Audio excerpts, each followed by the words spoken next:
In the year 1590, Governor John White returned to the colony he helped establish on Roanoke Island. He expected to find his family friends and 115 English settlers. Instead, he found silence. The palisade was standing, but the village was gone. No bodies, no signs of a struggle, no distress call. They had simply vanished. The only clue was carved into a post, a single haunting word: Croatoan.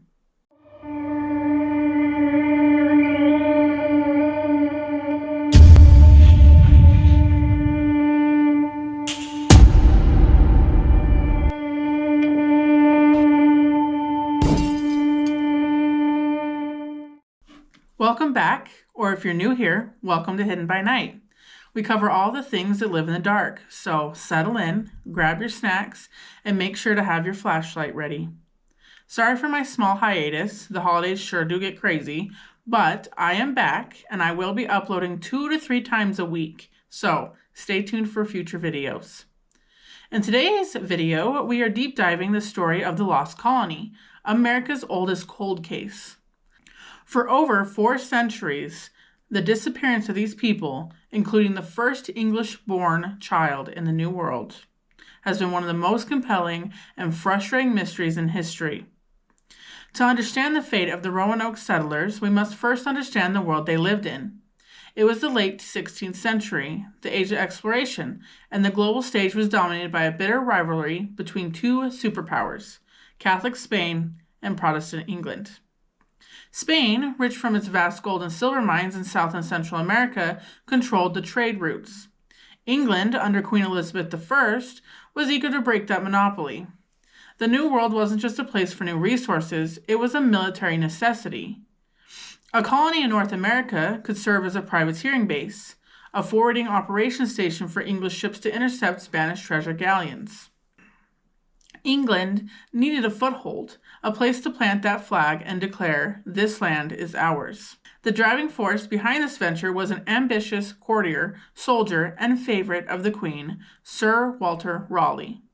Raleigh had a vision far grander than mere raiding. He wanted to establish a permanent English nation in the temperate lands of North America, which he named Virginia, after his queen.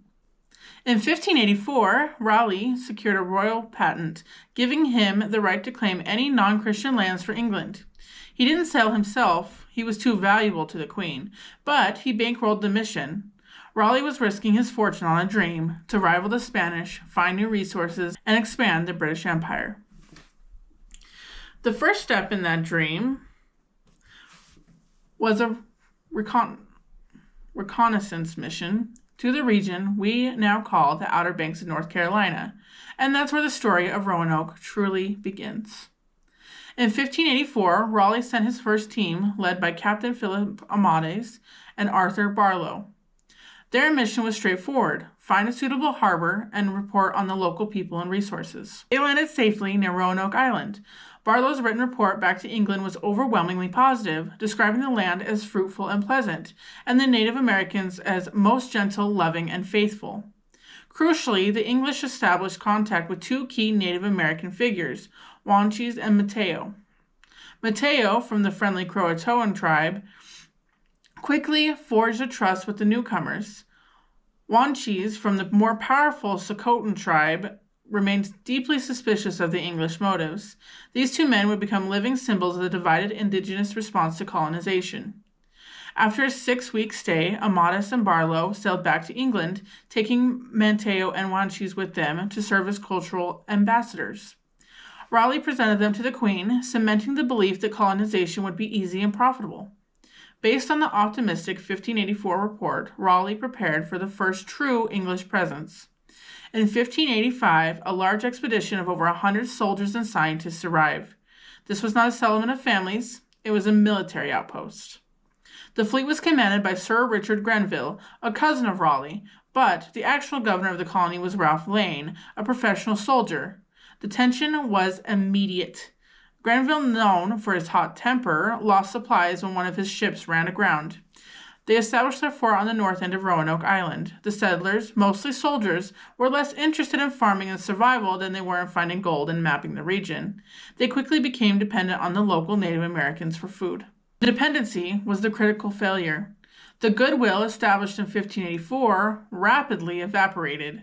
A small incident, the disappearance of a silver cup, led Granville to retaliate by burning an entire Native American village to the ground. The colonists had arrived as guests, but they were now acting as occupiers. By the time Granville sailed back to England for more supplies, Governor Lane and the surrounding tribes were on a collision course, setting a dangerous precedent for the colonists who would follow. By 1586, Ralph Lane's settlement was in crisis. Granville, who was supposed to be bringing back supplies, was delayed. The English soldiers, poor farmers to begin with, had exhausted the patience and the food stores of the surrounding tribes, specifically the powerful Croatoan. The relationship had deteriorated into outright conflict. The local chief, Wingina, whose village Granville had burned, began organizing a coordinated attack to drive the English off the land. Lane, a seasoned military man, learned of the plot. In a devastating preemptive strike, he and his men attacked the Croatoan town, murdering Wingina and several of his advisors. The act saved the colonists, temporarily, but it was a fatal mistake for long-term survival. The English had completely alienated the local population, the very people they relied on for survival and for trade. Lane's colony was now isolated, starving, and surrounded by enemies. Just as the colony reached the point of collapse, in June 1586, fate intervened in the form of a major English naval figure, Sir Francis Drake. Drake, returning from a successful privateering mission against the Spanish in the Caribbean, made an unscheduled stop at Roanoke. He offered Lane's desperate settlers a generous supply of food, a new ship, and men to keep the colony going. But after a massive hurricane nearly destroyed Drake's fleet and the promised relief ship, Lane and his men had had enough. Convinced the colony was doomed, they insisted on leaving. Drake took them all aboard, and then first attempt at an English foothold in the New World was abandoned. The irony. Just 2 weeks later, Granville finally arrived with the supplies, only to find the fort empty. He left a small holding party of 15 men to maintain the English claim. The failure set a harsh precedent. Roanoke was revealed as a difficult, dangerous, and isolated location, yet the dream persisted. Sir Walter Raleigh would try one last time. But this time, he wouldn't send soldiers, he would send families. The final doomed mission would be led by a man named John White. The failures of Ralph Lane's military outpost convinced Sir Walter Raleigh that a different approach was needed. He realized the soldiers were poor settlers. True colonization required families, farmers, and artisans, people invested in building a life, not just fighting a war. The new expedition, launched in 1587, was an attempt to establish the city of Raleigh, a true city. It consisted of 115 colonists, including 17 women and 9 children. The leader of this venture was John White. White was not a soldier like Lane. He was a gifted artist and cartographer who had been part of the 1585 expedition, where he created the most important visual records we have of the Native Americans and the landscape. White was now governor, desperate to succeed where others had failed, and carrying the unique burden of having his own family with him, his daughter Eleanor Dare and her husband Ananias Dare. The plan was for the colonists to sail past Roanoke and establish their settlement much further north on the shores of the Chesapeake Bay, where they hoped for better soil and friendlier tribes. The plan, however, was immediately sabotaged. In July 1587, White's fleet arrived at Roanoke. The ship's pilot, a man named Simon Fernandez, refused to take the colonists any further north to the Chesapeake. Whether through malice, Spanish gold, or simply fatigue, he abandoned the settlers right back on Roanoke Island, declaring they would go no further. The colonists had no choice but to take possession of the old abandoned fort. They found only the bones of the 15 men Granville had left behind, men who had been killed by Native Americans following Lane's brutal strike. The first attempts to rebuild the destroyed homes were met with immediate hostility. One of the settlers, George Howe, was attacked and killed while crabbing alone. The English attempts to reestablish trade and peace with the local Croatoan and Croatoan tribes were repeatedly rejected. The atmosphere was one of the palpable danger. Despite the fear, the colony was about to mark a historic milestone, a brief moment of hope amidst the despair. Just weeks after their arrival, on August 18, 1587, Governor John White's daughter, Eleanor Dare, gave birth to a baby girl. They named her Virginia Dare. Virginia Dare holds an undeniable place in history. She was the first English child born in the New World. Her birth was a symbolic, powerful moment for the colonists. It was proof that this place, despite the hardships, the disease, and the hostile tribes, could sustain a new generation. It was a sign that the city of Raleigh could truly take root. They also managed to achieve one vital diplomatic breakthrough.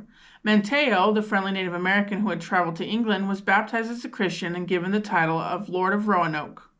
This was the act of both religious and political significance, designed to solidify an alliance with the Croatoan people. But this brief, hopeful chapter quickly came to an end. The reality of their isolation was setting in. The colonists had arrived with very few supplies, relying on the promise of timely resupply from England. They soon realized they couldn't last the winter. The leaders of the colony begged Governor John White to sail back to England immediately. His artistry and cartography were deemed secondary to the colony's desperate need for food, tools, and more settlers. While strongly resisted, he knew the danger of leaving his family, his daughter, his son-in-law, and his newborn granddaughter behind. He was finally persuaded only when the settlers signed a formal petition demanding he go, arguing that only he, as the governor, could secure the necessary aid. Before he left in late August 1587, White provided a crucial, fateful instruction. If the settlers were forced to leave Roanoke Island for a safer location, they were to carve the destination name on top of a post or a tree. And most importantly, if they left due to distress or attack, they were to carve a Maltese cross above the name. White left with the promise to return swiftly. That promise would take 3 agonizing years to fulfill. John White arrived back in England in the late fall of 1587, ready to secure his supplies and return to Roanoke immediately. But the timing couldn't have been worse. The entire nation was consumed by a crisis far greater than the fate of a small colony across the Atlantic. The threat of war with Spain, which had simmered for decades, finally boiled over. King Philip II of Spain had amassed a massive invasion fleet, the famed Spanish Armada, and was preparing to sail against England. Queen Elizabeth I declared a national emergency. Every able ship, every able sailor, and every resource was needed for that defense. This mandate superseded all other ventures, including Raleigh's colony. White was effectively trapped. He desperately tried to charter ships, but any vessel large enough for the transatlantic voyage was immediately confiscated by the Queen's war efforts. The year 1588 was the year of the Spanish Armada. While England successfully repelled the massive Spanish fleet, winning a decisive, historic victory, White's hope of a quick return were crushed. Finally, in 1589, White found a small privateer ship, the Moonlight, that agreed to take him, but the ship's captain, more interested in capturing Spanish prizes than delivering supplies, diverted course, engaged in multiple battles, and was eventually forced back to England by storms and damages. White's second attempt was a failure. It wasn't until 1590 that White secured passage aboard a fleet commanded by his old rival, Sir Richard Grenville. The ships were bound for privateering, but they agreed to drop White off at Roanoke on their way. After 3 long, agonizing years, 3 summers, and 3 winters without contact, John White finally sailed back across the Atlantic. He was returning not as a governor, but as a worried grandfather, uncertain if anyone would be left alive to greet him. The scene he found would change the course of colonial history forever.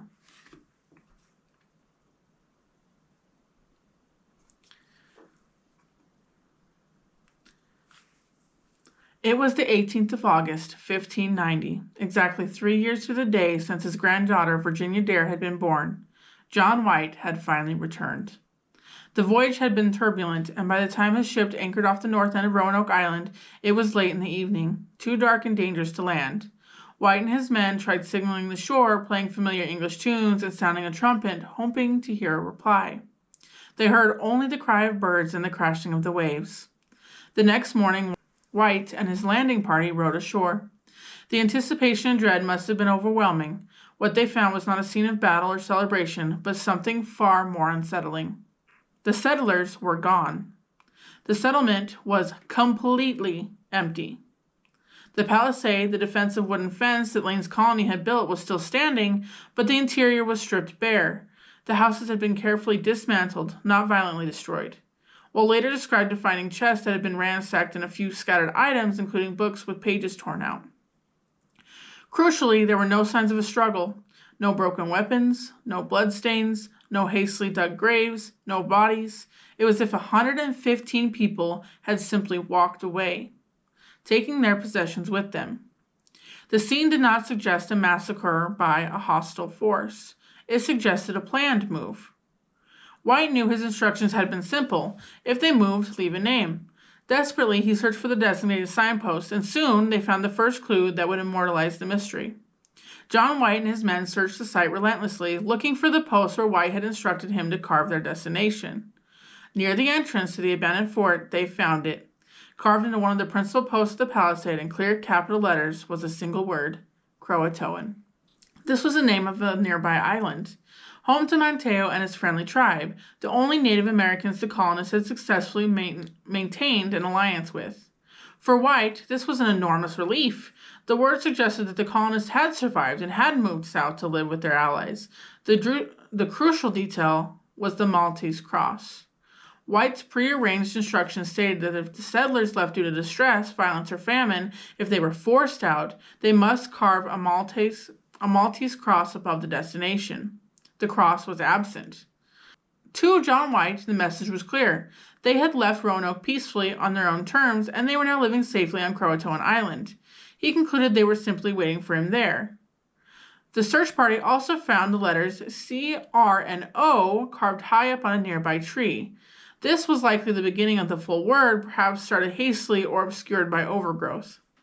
White was desperate to sail immediately to Croatoan, only about 50 miles away, but fate once again intervened. A massive storm suddenly blew in, battering the English ships. They lost anchors, the crew was exhausted, and the ship's captains, only interested in profitable raiding, refused to risk the treacherous shoals near Croatoan Island. White pleaded, but to no avail. The fleet sailed back to England, leaving the mystery unsolved. John White would never return to America. He would die without knowing the fate of his family and the lost colony. The settlers had left a name, but for over 4 centuries that word has only deepened the mystery. Where were they? And what happened after they carved that final message? There are multiple theories surrounding this case. Theory 1 would be peaceful assimilation, which is the Croatoan theory. The most straightforward and widely accepted explanation for the fate of the lost colony is the one implied by the settlers' own message, assimilation with the Croatoan tribe. Remember the clues. The word Croatoan was carved, but the distress signal, the Maltese cross, was not. This suggests the settlers were not driven out by violence, but moved to join Manteo's people for survival. After 3 years of isolation and resource scarcity, the 115 colonists, including women and children, likely realized their only path to survival was to abandon the settlement and integrate with their closest allies. This theory is strongly supported by physical evidence. In modern times, archaeologists working on Hatteras Island, which is the historical Croatoan territory, have uncovered a wealth of artifacts at an old Native American village site. These things include a 16th century English item like copper rings, slate writing tablets, and parts of a rapier hilt. More significantly, they found European pots that had been modified by Native Americans, a clear sign that 2 cultures lived together and adapted each other's tools.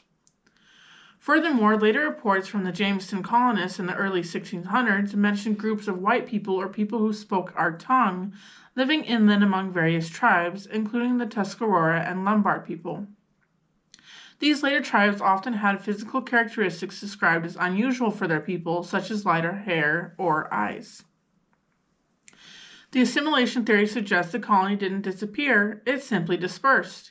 The original 115 people solely intermarried and became part of the broader Native American population of the Carolina Outer Banks. It's a sad end to the English dream of a separate city of Raleigh, but a practical resolution to the settlers' fight for life. Theory 2, the Spanish attack. If the Croatoan theory is the hopeful resolution, the Spanish attack theory is the dark, straightforward one. Spain, the colonial superpower of the age, viewed any English settlement in North America as an act of piracy and as trespassing on their territorial claims. Remember the intense rivalry that led to the delay of John White's return? While Spain would have had every motive to completely annihilate a fledgling English colony to send a clear message: North America belongs to Spain. The primary argument for this theory is motive. Spanish forces were well known for their ruthlessness in protecting their interests.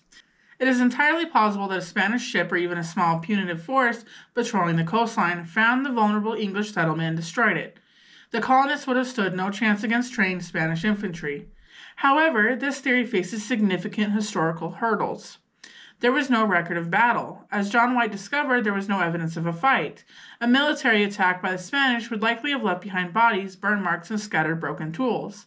The absence of the Maltese Cross also suggests there was no immediate distress. There are also lack of Spanish records. Spain kept meticulous records of its colonial activities. Despite extensive searches, no official Spanish document has ever been found that mentions an attack on or a discovery of the Roanoke colonists. While the Spanish certainly wanted the English gone, the evidence of the site itself strongly suggests that if the colony was destroyed, it was done by other means, not Spanish military force. Theory 3 is the internal collapse, which is famine, disease, and division.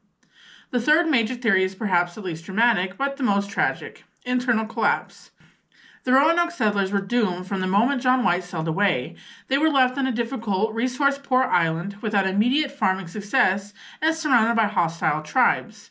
The 3-year delay of supplies created an impossible survival scenario. The core of this theory is simple: they ran out of food and succumbed to disease.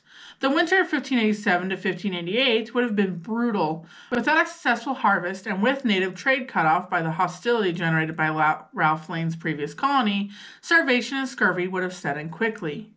The absence of bodies and the dismantled village supported a bleak hypothesis. As conditions worsened, the large group of 115 people may have realized they couldn't survive together. They broke up into smaller, more manageable groups and tried to seek refuge or resources in different directions. These small, desperate groups would have been far easier prey for hostile tribes or simply starving to death individually, leaving no central mass grave for John White to find 3 years later.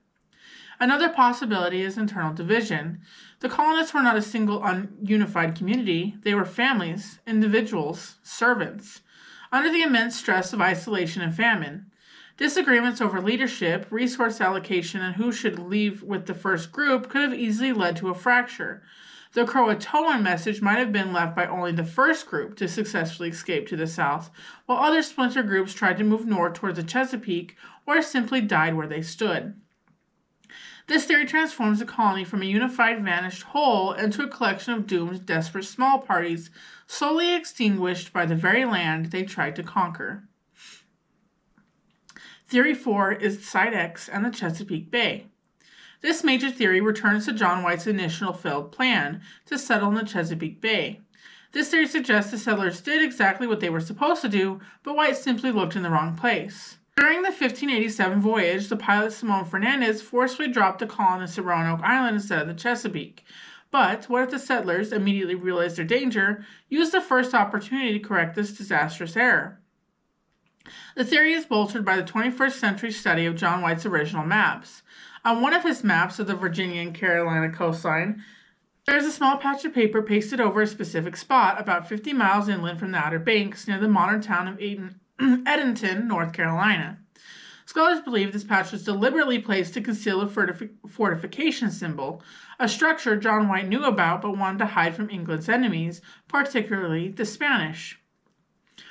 In 2012, using non-destructive X-ray imaging, researchers were able to confirm that a small stylized fort symbol was hidden beneath the patch.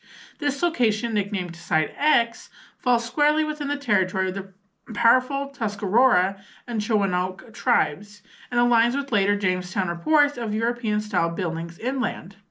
Subsequent archaeological digs near this location have found tantalizing evidence: 16th century English pottery fragments and metal objects. These finds suggest that a small group of Europeans were indeed living far inland, well away from Roanoke Island, sometime in the late 1500s. This theory suggests that a small organized group, perhaps the family and friends of Governor White, moved inland to the original planned site. They left the message Croatoan behind not as their final destination, but as the first stop on their journey, where they sought Manteo's help to safely guide them inland. If this is true, the lost colonists were lost because they were exactly where they were supposed to be, but in a location White couldn't or was prevented from searching. Theory 5 is the pirate/slavery theory. Let's consider the sea itself. The waters off the Outer Banks were not only dangerous due to weather, but also due to piracy and privateering. This theory suggests that the colonists were taken not by an organized military force, but by rogue sailors. After John White left in 1587, the small, vulnerable civilian settlement would have been an easy target for a ship hunting for loot or people. The most likely culprits would be the Portuguese.